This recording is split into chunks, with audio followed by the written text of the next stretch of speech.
समय की बात है। एक घने जंगल में चीकू नाम की एक नन्ही चिड़िया रहती थी।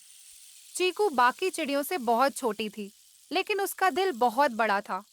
उसे आसमान में ऊंचा उड़ना, हवा के साथ खेलना और जंगल की खोज करना बहुत पसंद था। एक दिन, जब चीकू एक बड़े पेड़ के पास से उड़ रही थी, उसे कहीं से मदद की धीमी आवाज सुनाई दी। उसने ध्यान से देखा तो पाया कि एक छोटी तितली मकड़ी के जाल में फंसी हुई थी। तितली के पंख जाल में उलझ गए थे और वह खुद को छुड़ा नहीं पा रही थी। कृपया मेरी मदद करो, तितली ने गिड़गिड़ाते हुए कहा। चीकू ने इधर-उधर देखा। मकड़ी कहीं नजर नहीं आ रही थी, लेकिन वह कभी भी वापस आ सकती थी।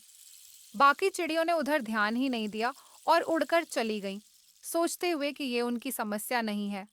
पर चीकू, भले ही छोटी थी, जानती थी कि उसे तितली की मदद करनी चाहिए।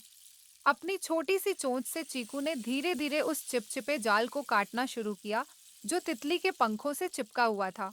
उसे बहुत मेहनत करनी पड़ी, लेकिन उसने हार नहीं मानी। आखिरकार तितली आजाद हो गई। धन्यवाद चीकू, तितली ने खुशी से अपने पंख फड़फड़ाते हुए कहा।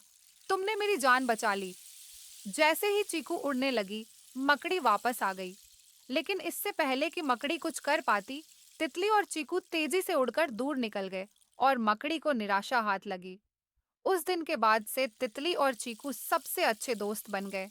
चीकू ने सीखा कि आकार मायने नहीं रखता।